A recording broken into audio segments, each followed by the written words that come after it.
প্রিয় দর্শক দেখতে পাচ্ছেন এখন খেলা চলছে। আমাদের বিদেশ থেকে আগত আমাদের যে দেশের প্লেয়াররা রয়েছে তাদের দ্বিতীয় যে ম্যাচটা রয়েছে,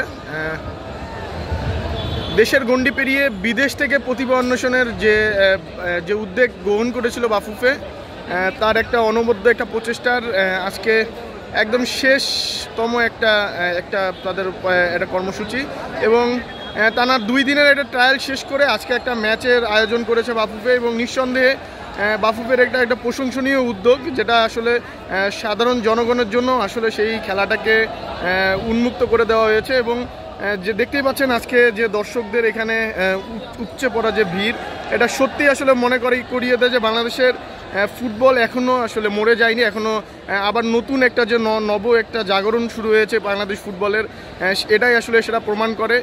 এখানে 52 জন প্লেয়ার খেলতে এসেছে বিদেশ থেকে, যারা আসলে দেশমাতৃকার টানে এবং দেশে তাদের রক্তের টান শোধ করতে তারা চলে এসেছে হলো বাংলাদেশের মাটিতে। এবং যে কথাটা আসলে না বললে নয়, সম্পূর্ণ অসাধারণ একটা গোলকিপিং আমরা দেখতে পেলাম।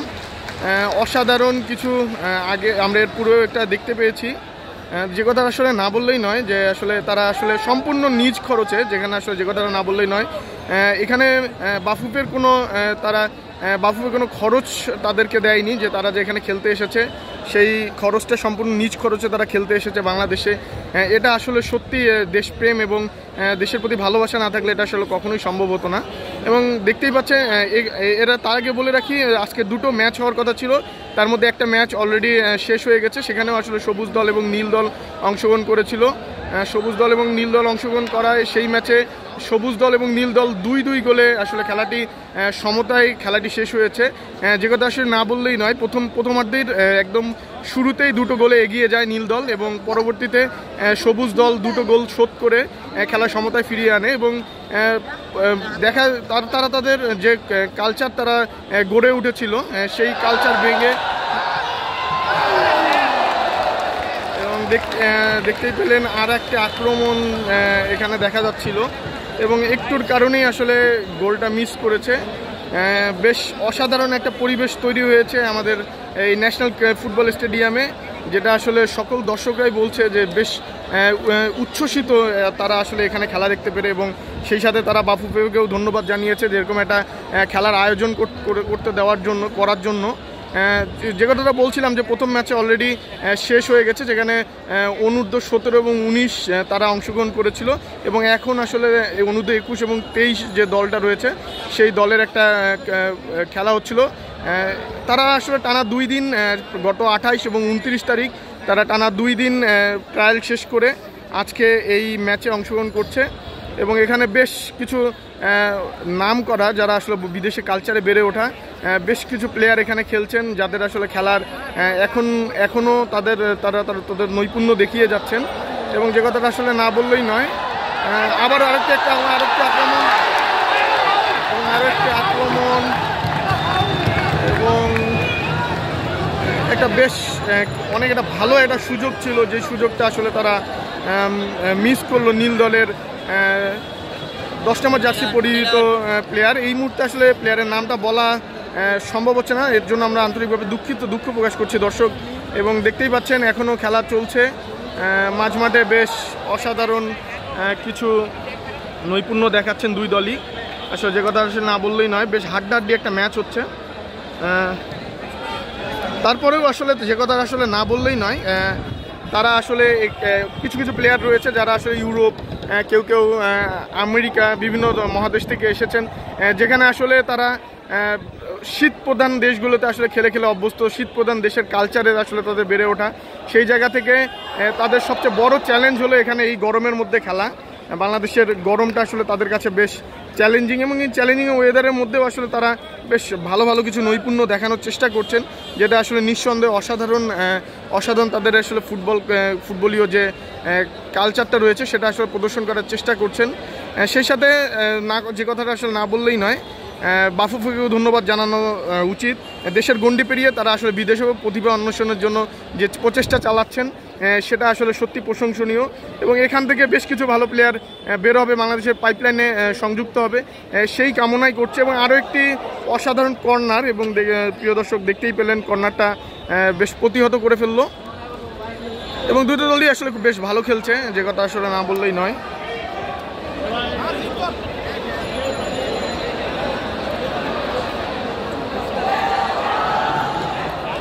প্রিয় দর্শক, এই খেলাটা এখনও কোনো টিভি চ্যানেলে আসলে এটাকে প্রদর্শন করা হচ্ছে না। এটা মূলত যদি কেউ দেখতে চান তাহলে অবশ্যই এটা মাঠে এসেই দেখতে হতো, কিন্তু এখন আসলে সেই সুযোগ দেখতে পাচ্ছেন যে কানায় কানায় দর্শক ভর্তি হয়ে গেছে। প্রথমেই আসলে বলে রাখি, এখনও সকল স্টেডিয়ামের গেটগুলো আসলে খোলা হয়নি, কয়েকটা স্টেডিয়ামের গেট খোলা হয়েছিল, কিন্তু তারপরেও যখন দেখলো যে অনেক বেশি দর্শক চাপ, সেই জায়গা থেকে পরবর্তীতেই প্রায় মাঠের অর্ধেক আসলে দর্শকে পরিপূর্ণ হয়ে গিয়েছে। একটা সাধারণ খেলা দেখতে আসলে বাঙালিদের যে উপচে পড়া যে উচ্ছ্বসিত যে তাদের যে ফুটবলের প্রতি যে নিবেদন, যে ভালোবাসা, সেটা আসলে সত্যি প্রশংসা করার মতো, যে কথাটা আসলে না বললেই নয়। এবং বাংলাদেশের ফুটবল আসলেই একটা চমৎকার একটা বিষয়, সেটা হলো এই বাংলাদেশের এই দর্শক।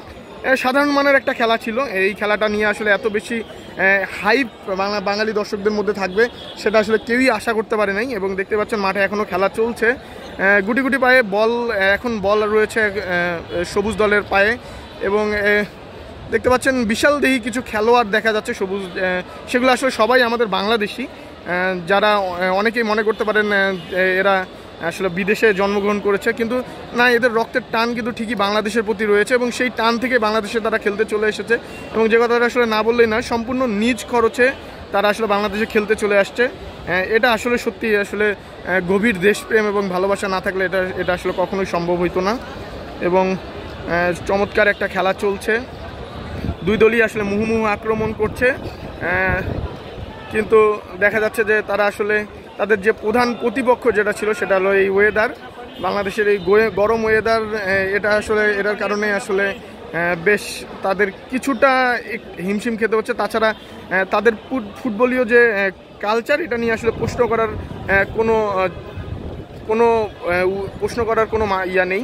এবং যে কথাটা আসলে না বললেই নয়, খেলার এরই মধ্যে একটা গোলকিক পেয়ে গেছে নীল দল, এবং নীল দলের পায়ে বল, গুটি গুটি পায়ে তারা বলগুলোকে দখল করার চেষ্টা করছে।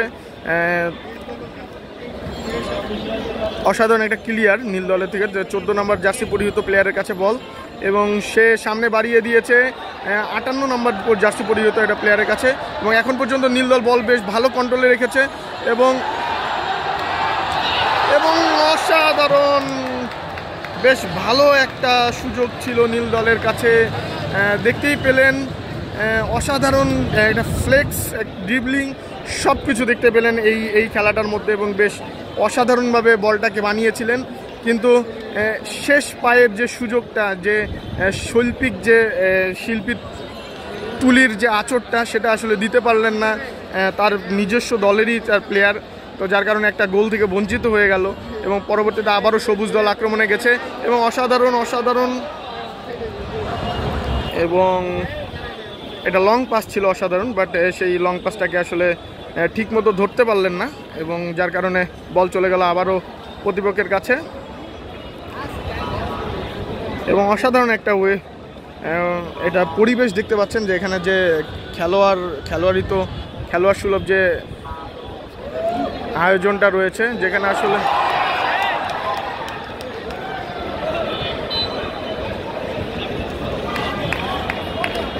বাংলাদেশে একটা সাধারণ মানের ফুটবলকেও আসলে এত বেশি ক্রেজ এবং এত বেশি হাইপ দেওয়া যায়, সেটা আসলে বাংলাদেশি দর্শকদের কাছে আসলে এটা আসলে দেখা যায়।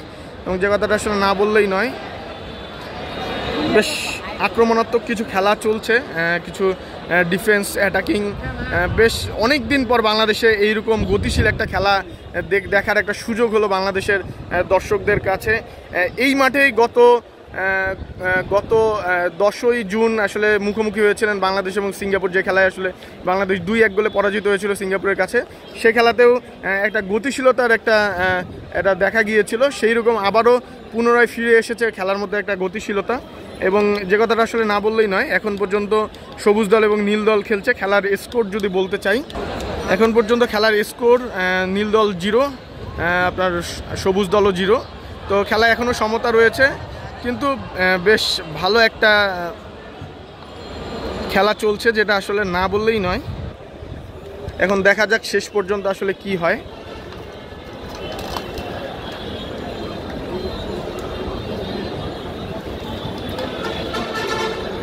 একটা লং পাস ছিল, কিন্তু ঠিকমতো বলটাকে রাখতে পারেনি, কিন্তু তবুও বলের কন্ট্রোলটা এখন পর্যন্ত হারিয়ে ফেলেননি।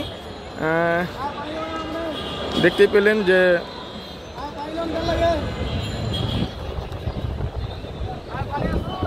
বেশ গতিশীল একটা ফুটবল উপহার দিচ্ছেন আমাদের বাংলাদেশের দর্শকদেরকে, এবং যে কথাটা আসলে না বললেই নয়।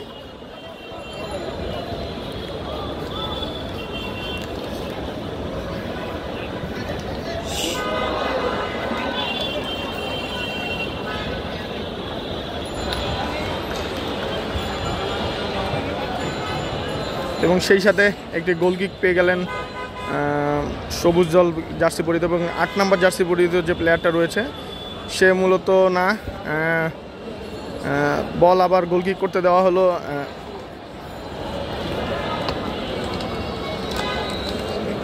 ছোট ছোট পাস দিয়ে খেলার চেষ্টা করছিল, সেই সাথে একটা ট্যাকেল ছিল, ফাউল হওয়ার সম্ভাবনা ছিল। এখনও বল পায়ে রেখেছে সবুজ দল এবং অসাধারণ কিছু দেখলাম, কিন্তু এখানে এক্ষেত্রে গোলকিপার বেশ তৎপর ছিল, যার কারণে বলটাকে আসলে ধরতে পারাটা আসলে খুব সহজ হয়ে গিয়েছিল। আবারও বল চলে গেছে নীল দলের পায়ে, এবং তারা বেশ গতিশীল ফুটবল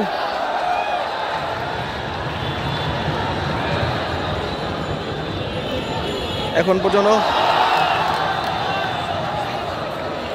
বেশ অসাধারণ একটা কাট, একটা ফ্লেক্স দেখতে পেলাম আমরা। একটা অসাধারণ একটা ফ্লিকের মাধ্যমে বলটা দিয়েছিল, কিন্তু সুচতুর লাইন্সম্যান তিনি কিন্তু তার চোখ এড়ায়নি, সেটা অফসাইড ছিল। তিনি সরাসরি তার পতাকা উপরে উঠিয়ে দিয়ে জানিয়ে দিলেন এটা আসলে অফসাইড।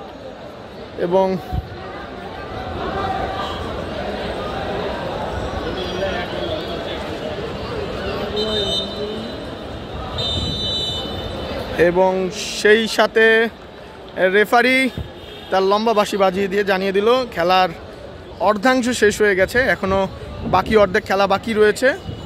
তো এরপরে আবার আমরা ফিরে আসব বাকি খেলাটা নিয়ে।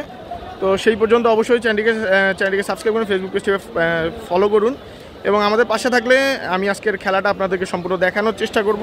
এই পর্যন্ত বিদায় জানিয়ে পরের অর্ধে আবারও ফিরে আসবো এই কামনা জানিয়ে শেষ করছি।